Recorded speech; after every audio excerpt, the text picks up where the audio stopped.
Hey y'all, I'm back. This is Sister Sheba. So yeah, I wanted to talk about how I went through this period of my life where I can hear people's thoughts and I didn't know it. And it was freaking people out. Again, I was 19 years old. I'm going to give it to us. Y'all ready for a story time? I'm going to tell you how. Tell you about this gift.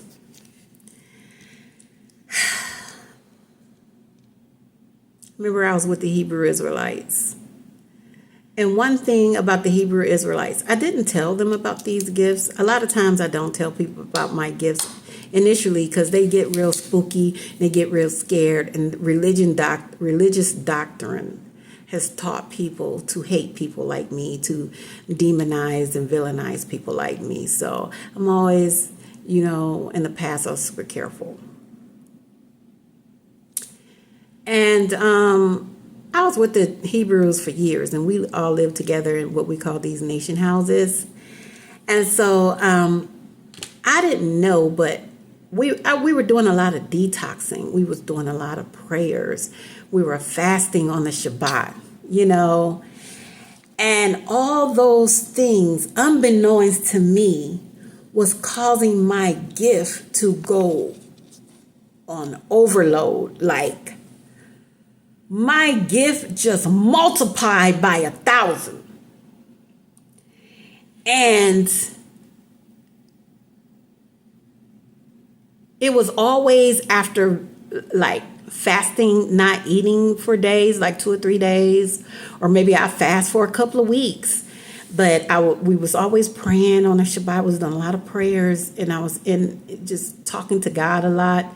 And my gift started exploding, intensifying, getting stronger and stronger. It was the praying. It was the fasting. I was going on these detoxes. I was doing foot detox. I was detoxing my body, going on a master cleanse. And we were vegans as well. I was a vegan for a long time. I had no meat in my body. I was just like, my body was real clean. And my mind was real clean. And all that prayer and fasting, it caused my gift to intensify to the point where I started hearing people's thoughts, and I didn't know it until they told me. And I'll give you a few examples. One example, I was in the restaurant doing dishes. And I'm not going to say the brother's name, but he might see this video, but he remember. And he and I was dating, courting at one point. And he was in love with me, and he was in love with this other woman. But in that community, you can marry more than one woman. You can marry 2, 3 times if you want to.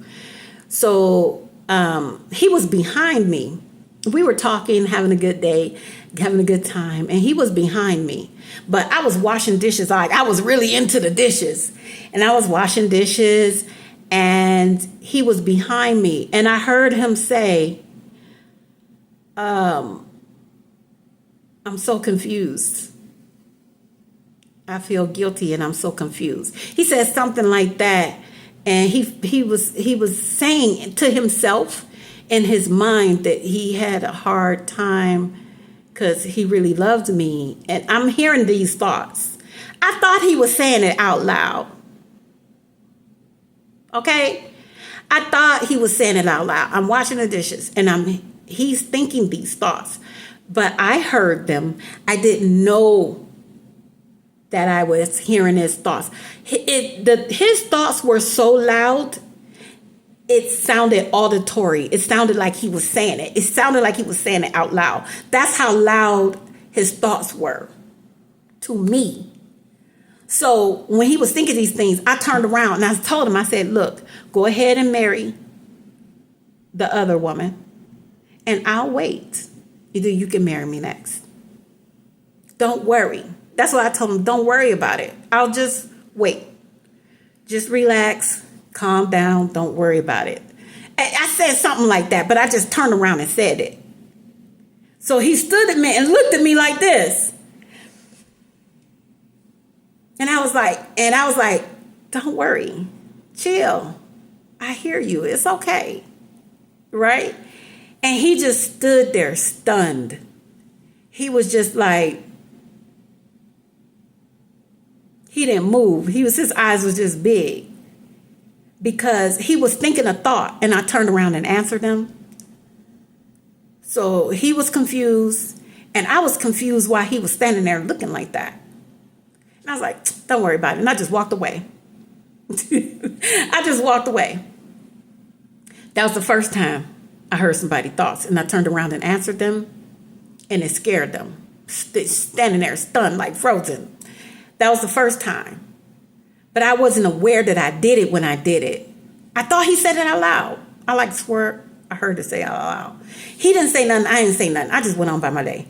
Years went by. He didn't marry me. So when I realized he wasn't going to marry me, I just decided to move on. It took me a long time. But I moved on, and I started dating someone else. We were courting, going out to the movies, hanging out, talking, da-da-da-da-da. Then one day, he called me. And for some reason, I was busy. I was cooking. I was cleaning. I don't know what I was doing, but I was just too busy to sit here and listen to what he was talking about. He was just sitting on the phone, and he was quiet. And I was like, you're not saying anything. And I'm not going to say this brother's name, but if he see this video, he know who I'm talking. He know I'm talking about him. I'm not going to say his name. But he was just like holding the phone, and he wanted to say something, and he didn't say nothing. I was like, it was kids running around, and it was screaming, and it was, the TV was on, and I had stuff cooking, and I didn't want to burn it. And I was just like, I can't talk to you right now. I got to go. I got too much thing. And then I heard him scream, but I need you. I need you. So in my mind, I was having like audio, like this intense audio thing. When people thinking, it sounds the same as talking out loud. Like I'm talking to you out loud and you can hear me. That's how people's thoughts were. I couldn't tell the difference between a thought that was thought in somebody's head or words coming out somebody's mouth. I couldn't tell the difference because they both sounded the same. Do that make sense? Thoughts that people were thinking and thoughts coming out your mouth sounded exactly the same. And I didn't know it. And so when I said, I know you need me, I'm sorry, I want to be there for you, but I can't, I gotta go right now. That's what I said. And he said, he paused on the phone. He said, what did you say? I said, I know you need me. I know you need me, but I want to be here for you, but I can't. And he paused. And he was stunned. And I was confused why he was so stunned. But I didn't know that was a secret thought, that he really, he held it in. He didn't want me to know he was that vulnerable. But that's what he was thinking in his mind. But he held it in his heart and he held it inside. But I heard it loud and clear. That was a secret thought. Like, I need you right now. He didn't say it. He was feeling it. He was thinking it. And he was too proud to say it. He would never say that to me. But I heard it loud and clear. And it scared him. He just, I heard him gasp. And he just paused for a long time. He was scared. And I was like, I swear to God, I'm going to call you back. Give me an hour. I got to go. I swear to God, I'm going to be there for you. I know you need me, and I am here for you. But just give me some time. I don't want the food to burn. And I hung up the phone. He paused, and I was like, okay, I got to go. Hung up the phone. That was the second time. There's 4 times. All right. So then I'm going to tell you about a third time. The same brother. We went on a date and hung out, whatever. He brought me back to my house, and we was walking in the door. It was hot outside. It was one of those hot, humid days where you outside for 2 minutes and then your body just immediately starts sweating. It was just the humidity was so thick and heavy that day, and we wasn't doing nothing. We went on a walk through the park, or we it was something real light. It wasn't even that serious, but we were so exhausted. We wanted to go back in the house because to get some AC because it was just crazy hot. So anyway, I'm walking in the door. I opened the door. He walked in behind me. He shut the door. He was talking. And I was listening to him. I was like, okay, I'm listening to you. And so he's behind me and my back is towards him. And I'm walking towards the kitchen. And I heard him say, can you get me a cup of water? And so I was like, okay. So I grabbed the water. And then I turned around and I handed it to him. And I put it in his hand. And he was like, what are you doing? And I was like, you asked me to get you a cup of water. And his eyes got big like this. And I was like, what? He was like, you gave me a cup of water. And I was like, yeah, because you asked me to give you a cup of water. He was like, I did not ask you to give me a cup of water. I was like, I did. I heard you. You said, could you please give me a cup of water? He was like, no, I did not say that. I was like, yes, you did. He was like, I swear I didn't say that. I was like, yes, you did. We came in the house. I was walking to the kitchen. You said, could you please give me a cup of water? And I went to the kitchen and I gave the water and I turned around and handed it to you. And he was like, I never asked you. I was like, yes, you did. So we got into an argument. He was like, I was thinking. I was about to ask you. I was thinking that I wanted a cup of water. And I was about to ask you for a cup of water. He was like, I was thinking it, but I didn't say it. I was like, you did say it. You said, could you please give me a cup of water? He was like, girl, how you was arguing with me about what I said when I telling you I didn't say it. I did not say it out loud. I was thinking it. And I was like, no, I heard you say it. And it was a bad argument. And he was like, you sitting up here trying to argue about me, what I said, and I didn't say it. And I was like, I'm telling you, why else would I give you a cup of water? I heard you say it. He was like, that's what I'm telling you. You heard my thoughts. I was like, I did? He was like, you heard my thoughts. And I was like, no, I heard you say it out loud. He was like, I didn't say it out loud. So I stood at him and stared at him and he stared at me.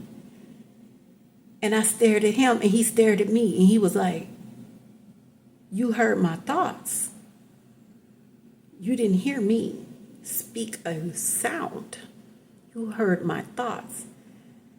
And I was like, it just kept happening. And I was just like in disbelief. He wasn't in disbelief. He was clear about what happened. It was me taking a long time to put two and two together. I was like, nah, I didn't hear your thoughts. If I heard your thoughts, I would know. I mean, no, I didn't say that. I was like, I don't think I heard your thought. I heard your voice. He was like, but Asia, I'm telling you, you did not hear my voice. You think you heard my voice, but what you heard was my thoughts because I was thinking it. And I was getting ready to ask you. But before I can ask you, you turned around and handed the cup of water in my hand. He tried to explain to me. He figured it out. And he was trying to explain to me what I was doing because I didn't know.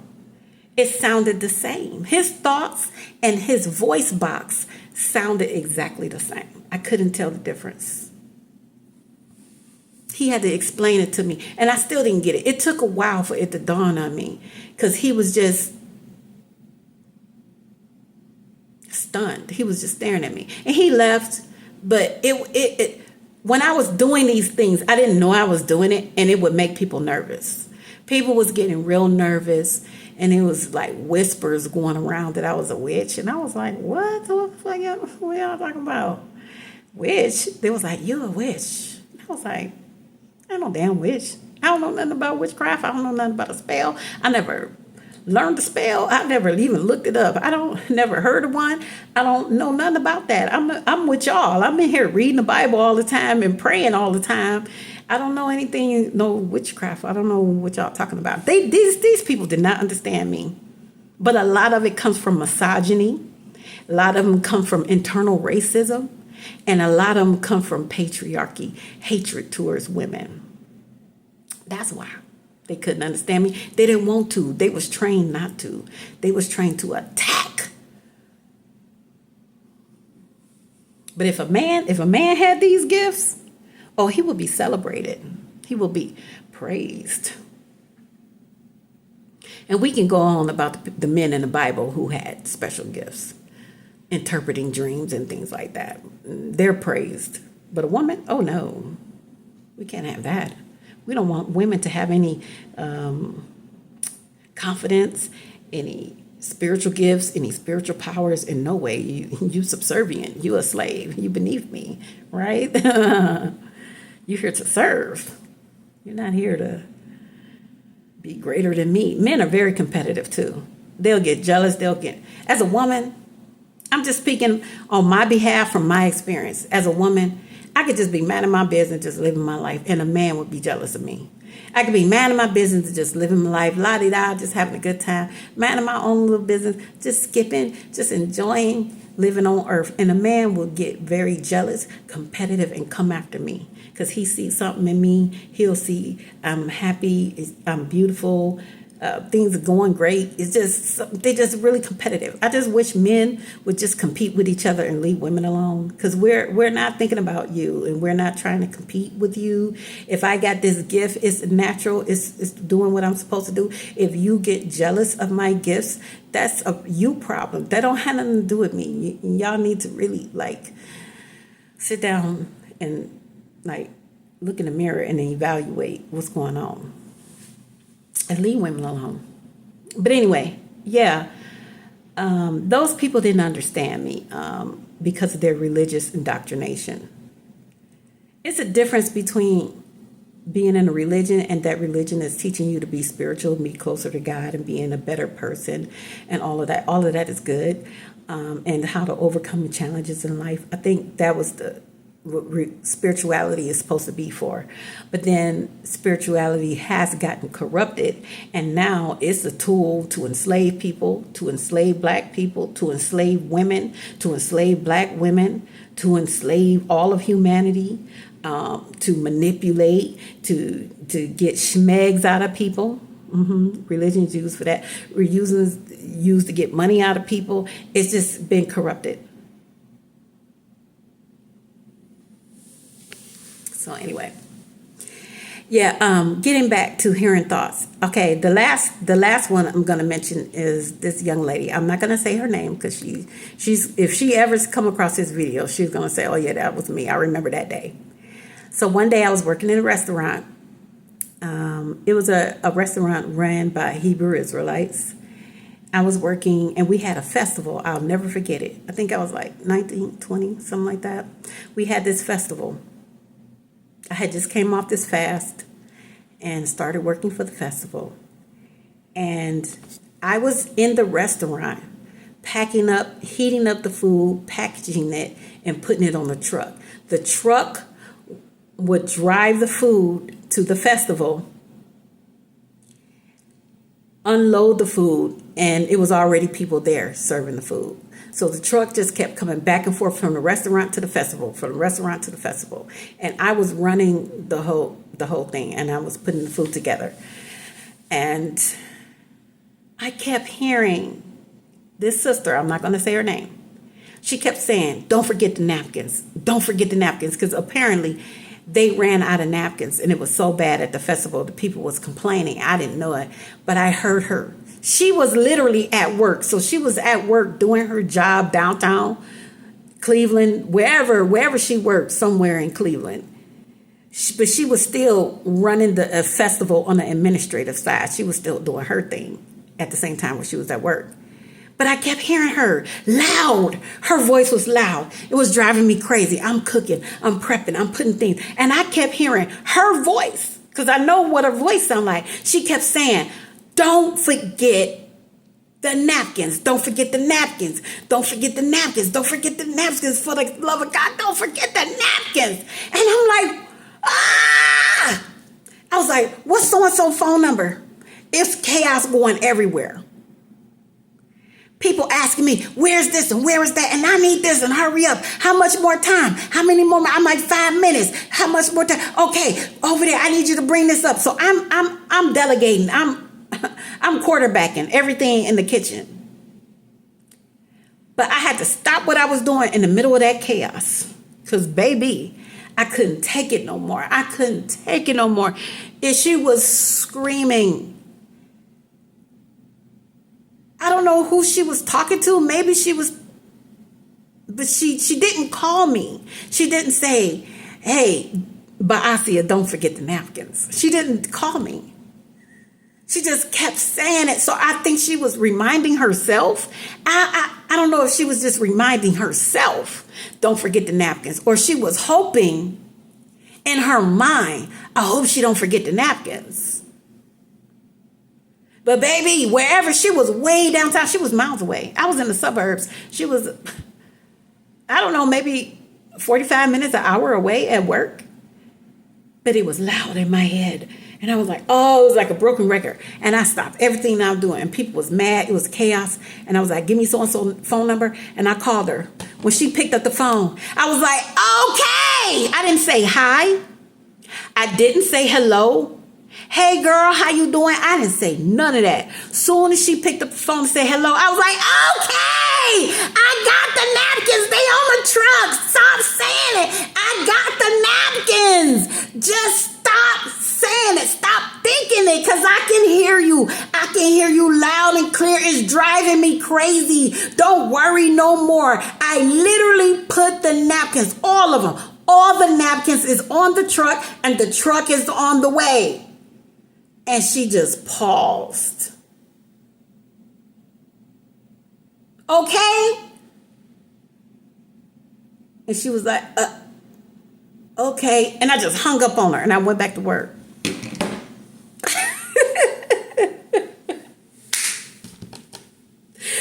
Woo! She was just like, and so like I'm saying, long story short, I didn't know that I could do that.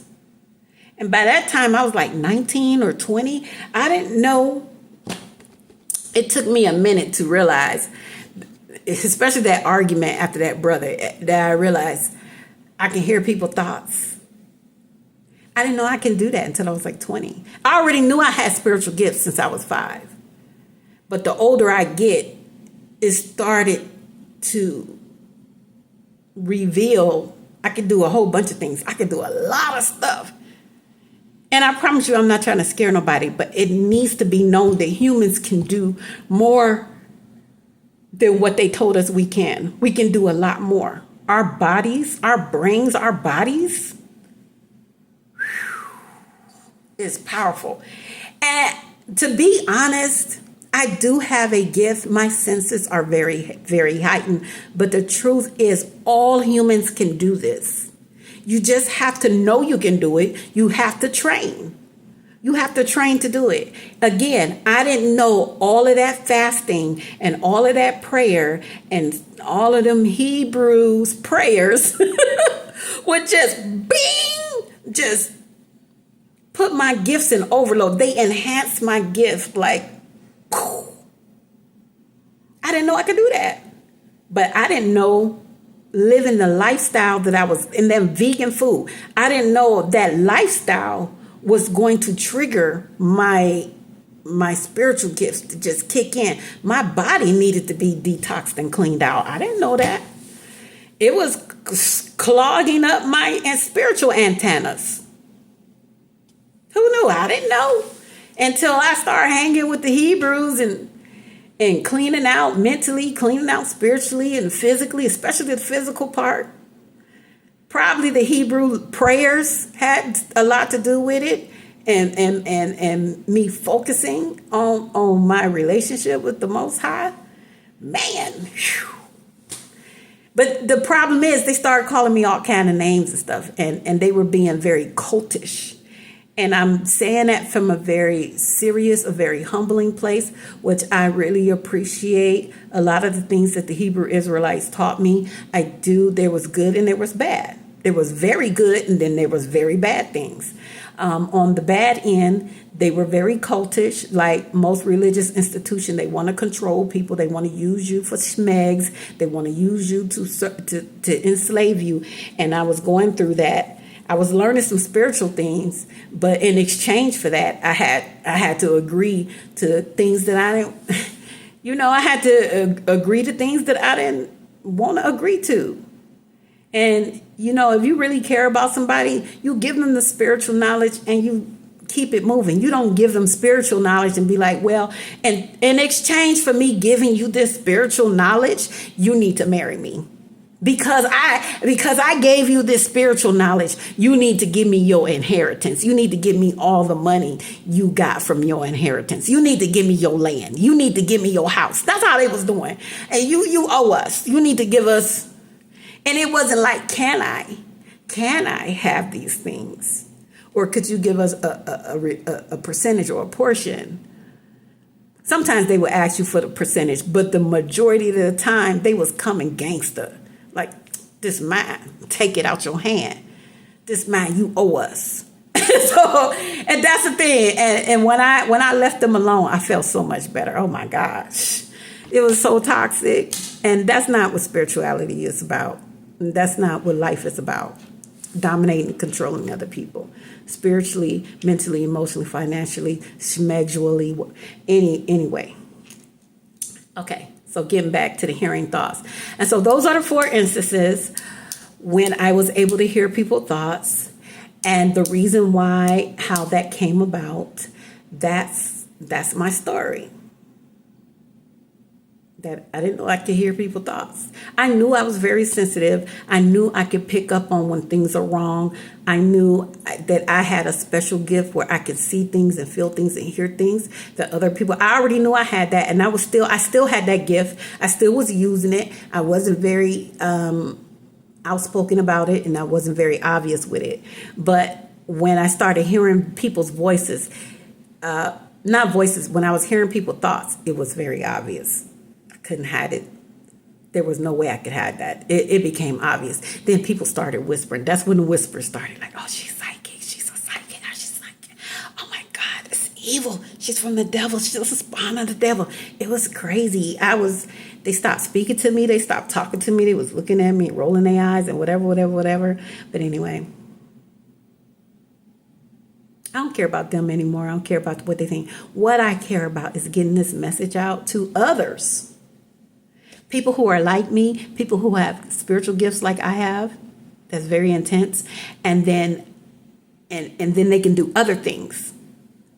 I want to hear from you. I want to find my tribe. I want to find my people. I want to be at home. I want to be comfortable around people who know me, who feel me, who understand me. We all got similar gifts. We all the X-Men up in here. We're like the X-Men. We're like the X-Men, in a very good way. We got these special superhuman powers. Okay, I know y'all out there. It just ain't me.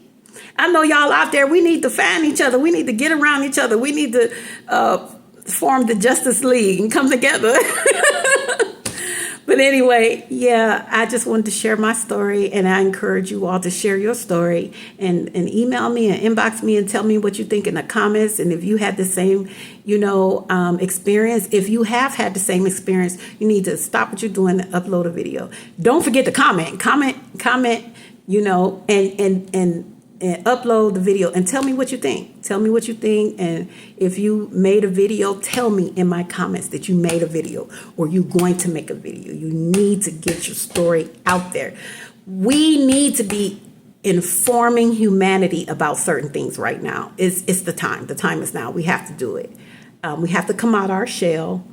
You need to know that you're safe. We're in the age of Aquarius, and everything is out and open now. All right. Talk to you soon.